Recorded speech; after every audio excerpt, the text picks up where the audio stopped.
मकर संक्रांति के अवसर पर जन अधिकार पार्टी के द्वारा नंदलाल छपरा में संक्रांति मिलन समारोह का आयोजन किया गया।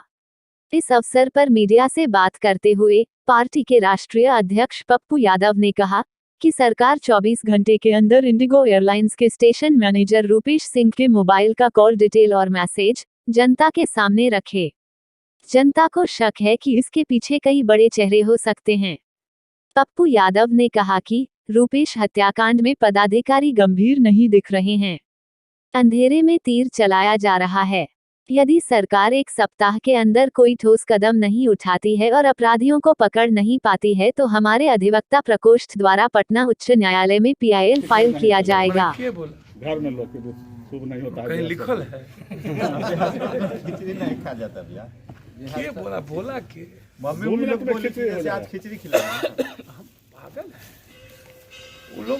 उस जमाने की थी बेचारी, नया युग में ना आए हो। नया युग में आए हैं ना, तो बनवा देगा तुरंत। आज माल देगा आपको, कोई लीजिएगा कि नहीं? ये कहियो मम्मी बोली कि ये काम नहीं कर बेटा, अब मना हुए आप। जैसे ही माल देगा तुरंत घप बनवाते हैं भैया खिचड़ी हम। मेथी और पूछ खिचड़ी में मटर दे दीजिए, गोभी दे दीजिए, पालक दे दीजिए, अब पुष्ट घी दे दीजिए, पूरा घी। बैठिए पत्रकार।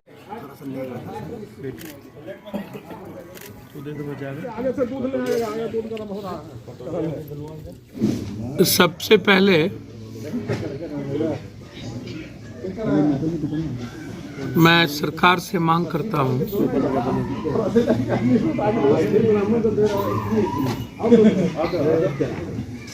कि आप 24 घंटे के अंदर हर परिस्थितियों में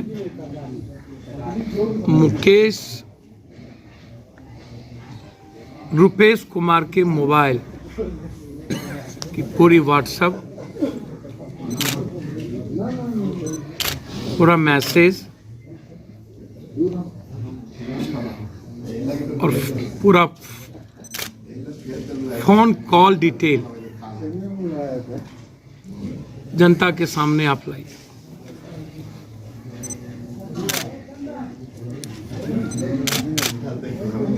बिहार की जनता को शक है कि कई बड़े चेहरे को नकाब से कई बड़े पदाधिकारी, कई बड़े नेता जिनका चेहरा नंगा हो सकता है उसको सरकार बचा सकती है। इसीलिए हर परिस्थिति में यह मांग हम करते हैं कि आप अविलंब उनके फोन डिटेल्स, व्हाट्सएप को जनता के सामने लाइए। दूसरा,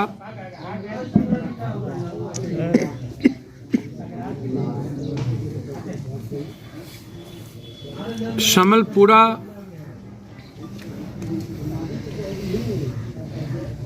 में कौन लड़की है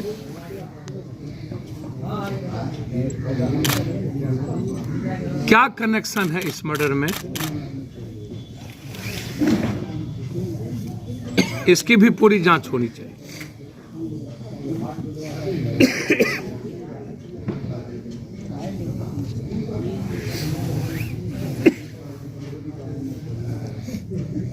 जांच की दिशा दिग्भ्रमित न हो,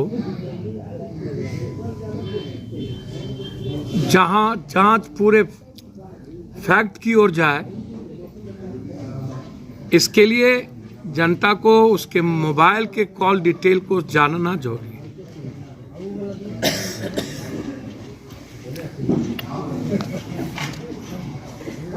यदि सरकार गंभीरता नहीं दिखाई, जो लग रहा है कि पदाधिकारी इस मामले में गंभीर नहीं है, अंधेरे में तीर मार रहे हैं, तो इन मामलों को लेकर के जरूरत होगी तो जन अधिकार पार्टी कोर्ट भी जा सकती है। लेकिन हम सरकार को 1 सप्ताह का मोहलत देंगे और 1 सप्ताह के अंदर यदि सही तथ्यों के आधार पर कौन कौन पीछे हैं, इसको मरवाने वाले शूटर को हायर किसने किया, या सामने सरकार नहीं ला पाई, तो 1 सप्ताह के बाद हाईकोर्ट में हमारे अधिवक्ता प्रकोष्ठ की तरफ से PIL फाइल करेंगे कि दूध का दूध पानी का पानी हो सके। तीसरी चीज,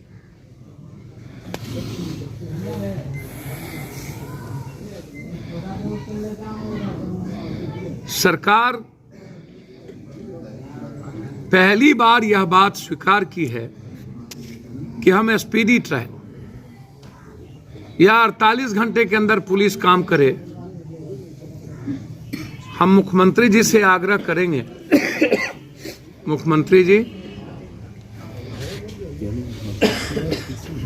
हाई प्रोफाइल मर्डर में ही सिर्फ 48 घंटा, साहबगंज में 12 साल के मासूम बच्ची के साथ बलात्कार करके 4 आदमी ने जिंदा जला दिया।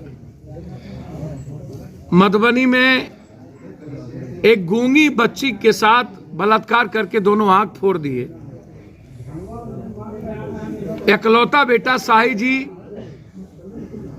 के बेटे को लटका के मार दिया। बगल में 32 गोली मारी गई जमीन माफियाओं के द्वारा, वो क्यों नहीं? बिहार में किसी सिर्फ हाई प्रोफाइल पर ही क्यों? और क्या अपराधी यदि पकड़ा जाता है तो क्या इस अपराध के बाद कोई और मर्डर नहीं होगा बिहार में? क्या इसकी गारंटी आप देंगे? सवाल जनता ये जानना चाहती है कि आप अपराधी को तो पकड़ लेंगे मारने के बाद, उसके पति को और उसके बच्चों को बाप कहां से मिलेगा? उसके पिता को बेटा कहां से मिलेगा? उसकी मां को बेटा कहां से मिलेगा? और क्या इस मर्डर के बाद अब कोई दूसरा मर्डर नहीं होगा? यह सबसे बड़ा सवाल। एक सबसे महत्वपूर्ण सवाल आज मेरा है नीतीश कुमार जी से। 30 साल के अंदर और 5 साल शराबबंदी के बाद पंचायत वाइज आप जांच कराइए कि किनकी संपत्ति 3 गुनी हुई है। इस 5 साल के अंदर 2 गुनी और 3 गुनी संपत्ति जिसकी हुई है उसका शराब के साथ नेक्सस है और ईडी के द्वारा उसकी सारी संपत्ति जब्त होनी चाहिए। 30 सालों के अंदर जिन नेताओं की संपत्ति दुगुना हुई है उनकी इंक्वायरी हो, या तो वो जमीन माफियाओं के द्वारा खरीदे गए हैं, या तो बालू माफियाओं के द्वारा कमाए गए हैं, या तो शराब के पैसे से कमाए गए। तो क्या नीतीश जी ये सुनिश्चित करेंगे कि जो 5 साल पहले साइकिल नहीं था आज वो फॉर्च्यूनर और स्कॉर्पियो पर चढ़ता है, क्या उसकी ईडी की पूरी जांच होगी? अपराध और अपराधियों के नेक्सस को खत्म करने के लिए राजनीति से अपराधीकरण को समाप्त करना पड़ेगा और यह सुनिश्चित करना पड़ेगा कि कोई भी दल अपराधी बालू माफिया और जमीन माफिया को टिकट नहीं दे। तभी कोई अपराध और अपराधी शराब बंदी के बाद छुटभइये लोगों ने इतना पैसा कमाया है इसका अंदाजा आपको नहीं। और पूरी पुलिस सिर्फ 2 कामों में लगी हुई है, शराब बेचवाने में और जमीन माफिया को शेल्टर देने, हेलमेट चेक करने में और सीट का बेल्ट चेक करने में। अपराध और अपराधियों की तरफ पुलिस की कोई ध्यान ही नहीं है। पुलिस को थाना या पुलिस को जिला तब मिलता है जब वो फिक्स होता है मंथली। तो आप बिना ईमानदार पुलिस को आप पोस्टिंग करिए और बिना पैसा लेकर के अब बिना महीनवारी बांधे हुए पुलिस को फ्री हैंड करिए और बड़ी मछली से कार्रवाई हो, छोटे मछली से नहीं। बड़ी मछली में पदाधिकारी इन्वॉल्व है, जिनको करोड़ों की संपत्ति कमा लिए हैं, नेता इन्वॉल्व है, और जितने जमीन के माफिया और बालू माफिया हैं उनकी पूरी इंक्वायरी हो, तभी आप बिहार को अपराध और अपराधी से मुक्त कर पाए। मेरा इतनी